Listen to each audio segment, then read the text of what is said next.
Good morning, everybody. So before I start, I'd like to ask everyone a question. If you have an Android phone, can you please hold up your hand? Excellent. So that's about, what is that, 30%? iPhone? Brilliant. Good. That's the rest. Windows? No one's got a Windows phone. Anyone got that one? I actually went to a conference in Belgium and someone put their hand up when I showed that picture, and that was only last year. So Nokia phones are still around. Today we're talking about mobile advertising and split testing, so A/B testing banners. My name's Justin, I'm the CEO of Gibbon. We focus on HTML5 ads, and I'll talk to you today about lots of different topics. So a short history of mobile advertising and why it hasn't really taken off. It's all because of this man. Anyone remember him? Crazy Frog. Typically, mobile has centered around content. It's centered around games and ringtones and all these annoying things. And feature phones have been around for donkey's years. And mobile didn't really progress until Steve Jobs unveiled the iPhone in 2007. And really, if we're honest, the iPhone was obviously a game changer. They call it the Jesus phone. I wouldn't go that far. But it wasn't really until 2009 when Android started picking up their game that we've really seen a massive change in the mobile space.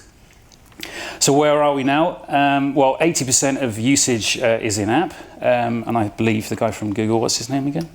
Dara. He mentioned that you've probably got about 20 apps on your phone and you use about 10 of them, but 80% is in-app. There's been obviously a huge shift with regards to retargeting, so cookies don't work on mobile. So we're now looking at using UDIDs and Android IDs, which are available in-app. And I'll go into some detail about that later. Massive change for mobile. Flash is dead. Hooray. And Twitter bought Mopub, which is the world's biggest, well, not independent anymore, but it was the biggest SSP. And they have millions and millions and millions of apps on their exchange. There's been an explosion of RTB. In the past 2 years, it's gone from about 10 to about 100 at least with mobile RTB platforms. And mobile payments are changing with Apple Pay and PayPal. So as an advertiser or as an agency, where do you need to advertise? Well, you need to advertise in app, that's for sure, because that's where most of the users are. Unless you are working, of course, with Google, and then you obviously have a huge impact with Google search. You need to advertise in gaming because 80% of usage is in app, and 85% of that app usage is in gaming. And then the rest is things like news sites and blog sites and weather apps and things like that.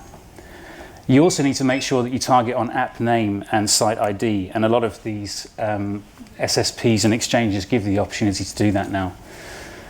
There's a few myths about gaming, that gaming is all about teenagers and young boys sitting in their bedroom with nothing better to do and they play games, but that's not true. Adult women are now the largest demographic in gaming. And this game called Pearl's Peril, which is made in Berlin by a company called Wooga, boasts that nearly 80% of their players are women. And I think the average age is 45 years old. So there you go. So major myth buster.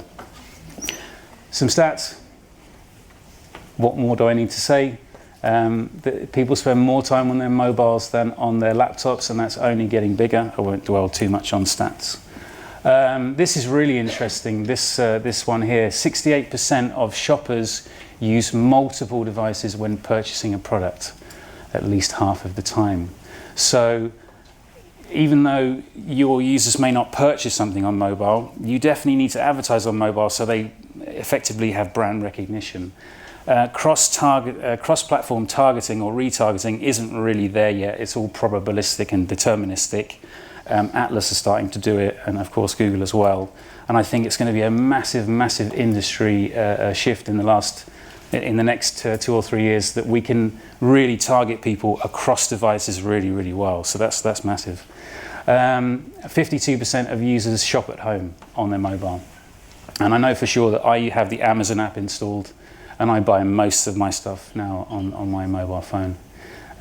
So big changes there. So mobile is a bit tricky. It's not as simple as desktop because there's lots of different devices and there's lots of stuff going on. We always advise that you target high-end devices, so target the newest version of iOS. People that update their iOS tend to be more technically savvy, so they are more likely to buy on mobile. So if you target someone who's got a very old iOS, it's probably grandma who got given an iPhone for Christmas and doesn't know what to do with it. So keep that in mind. Android 4.2 and above. A lot of Android phones can't accept things like JavaScript. It's another technical thing. So you need to target people with Android 4.2 and above. Start your campaigns early in the morning, but don't start them at the beginning of the day, and I'll explain what I mean by that in a minute. And always run on whitelists. So you can get a list of apps and sites where you can run your campaigns. And of course, there are a lot of apps out there that don't do very well. Or they may be apps like Grindr, and Grindr is quite well known in Europe, where people meet and do fun things together. But it might not, you might not want to put your brand in that app. So always get a whitelist, and don't run run-of-network on mobile. If you want some information on whitelists, I'll be happy to share some with you. And mobile, sadly, is prone to fraud. It's very easy to create click bots and impression bots in exchanges and in app.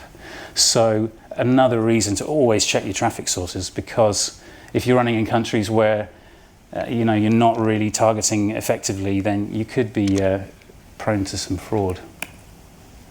So this is what I mean by starting your campaign early in the morning. There was a report recently that the highest click-through rate in the day is at 6 a.m. Doesn't necessarily mean that the highest conversion rate is at 6 a.m. But effectively, a lot of mobile ad servers can be quite simple, and they start at 12 o'clock at midnight.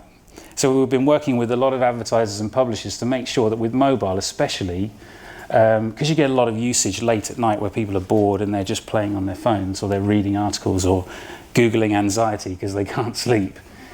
You get huge amounts of traffic at night, but it doesn't convert. So, and also what's happening here is the ad server starts at that time because it has a goal to hit, and then it starts serving all the banners really fast in that period. Then the technology goes, oh, I've served all my impressions, so I now need to slow it down. And then what happens is, towards the end of the day, you get very low number of impressions. So start your campaigns in the morning, and if you can, split them up throughout the day, because it really helps your advertising spend. Mobile is complicated. There are lots of screen sizes, so it's very important to know where you're advertising and what phones you're on. You can see here the sort of progression of phones over the years, starting with the smaller iPhones and going to the bigger screens. We're seeing that most mobiles are getting to a sort of optimum size, which is sort of between a mobile and a phablet, a word which I don't really like very much. And you've got to always design your creatives and your banners in high resolution. So when you have a banner which is, let's say, 300 by 250, you have to design it in 600 by 500. So, because the screen resolution on mobiles is much higher, but the ad slot is very small. So always design your creatives in double the size, and then you can scale it down afterwards. Otherwise, you get very pixelated banners.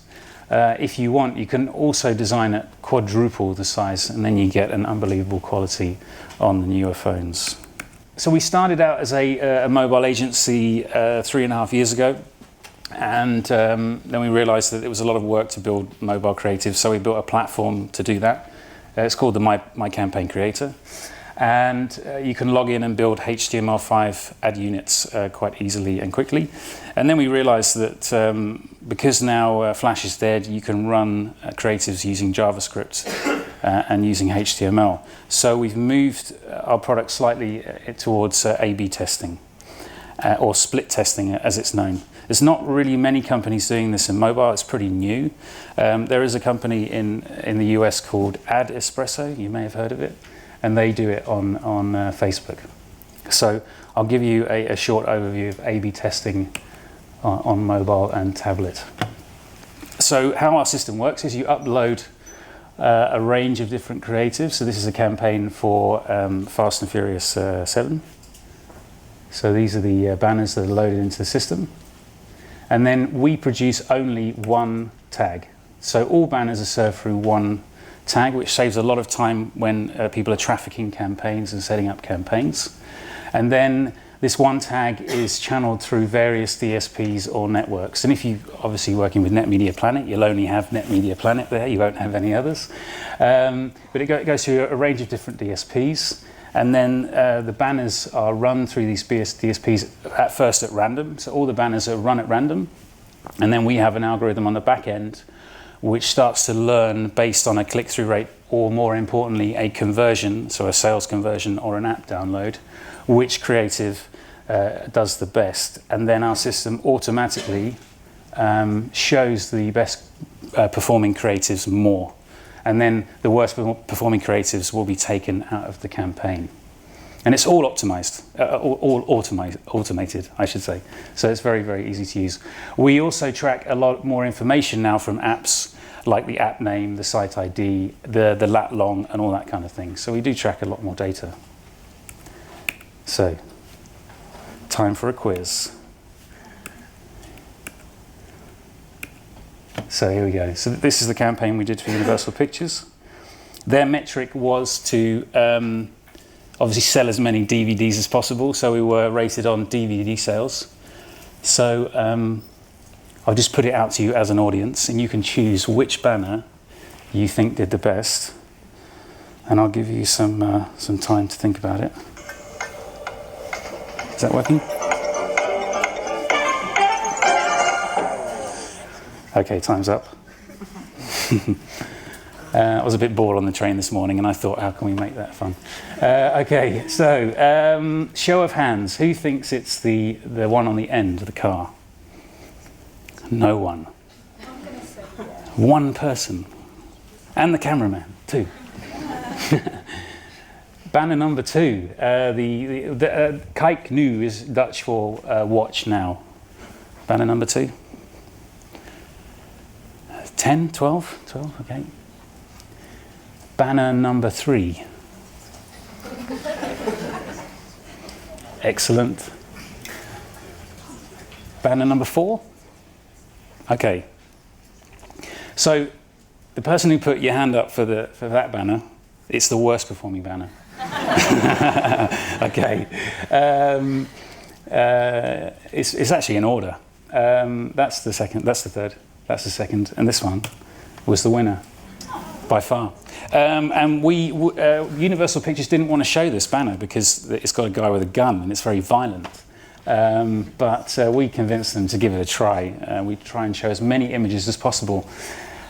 The reason it's the best performing is because he's one of the most popular actors in this kind of genre, which I didn't even know. His name is Jason something, and he's incredibly. I really don't know his surname.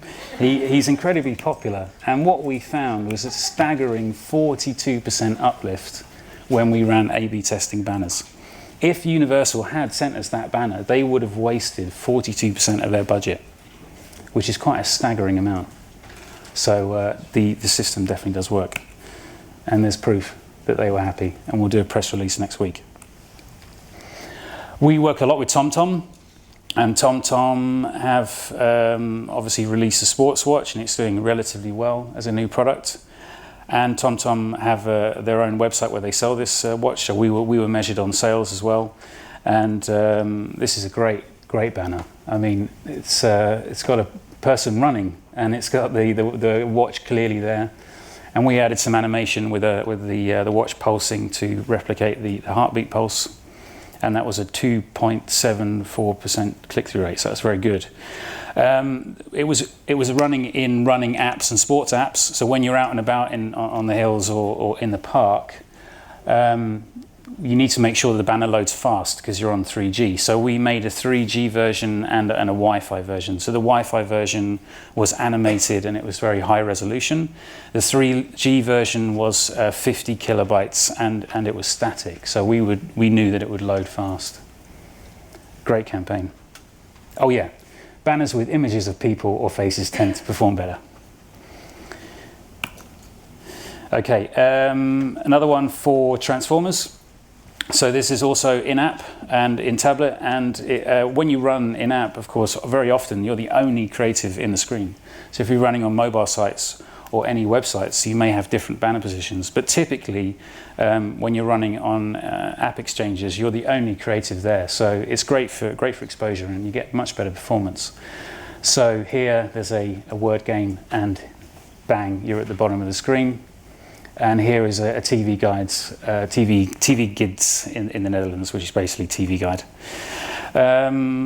Yes, there are accidental clicks. It accounts to about 15 up to 30% of clicks, so you have to keep that in mind. There are a lot of accidental clicks on mobile. Typically, the smaller banners, you don't get that so much. SpongeBob SquarePants. I don't know if anyone's ever seen this film, but it's totally outrageous. So this is a really a great creative, and this is where we started to learn that contrasting creatives do really well. So it is a leaderboard position, but it is split up into 3 different areas, and we think that we don't know why, but we think that really helps with performance. It breaks up the banner and it makes it look maybe less like a banner. Also, the call to action is on the right-hand side. Most people are right-handed, and if you're on a mobile or tablet device, you tend to hold it with your left hand and use your right hand, or your thumb. So if you're doing an interstitial on mobile, keep the button on the bottom right-hand side. And keep the button really clear and say what you mean. So if you want someone to buy the bike or buy something, then just say buy now. And if you want someone to sign up, say sign up. So be as direct as you can, and obviously change that call to action. So this was a really great campaign from SpongeBob SquarePants. Now when we design banners, we always use contrast when we do A/B testing, just to see if that rings true, and it's been working pretty well. Okay, and then finally, The Economist. So we do a lot of work with The Economist. In November, we're up for an award because we did a nice rich media campaign for The Economist with an agency called Yoda Mobile. So this is a great ad unit. It did exceedingly well, 15% click-through rate, and their subscriptions were higher during this campaign. They did a mixture of Facebook and RTB and lots of different creatives. So it's very clear what's on offer. You get a free gift. You get 78%. You can save 78% when you get a subscription, and it's got a very nice call to action. So this is a great creative, and it's not too busy either. So that did really well. So keep it short and sweet today. So that's my presentation. Thank you very much for watching.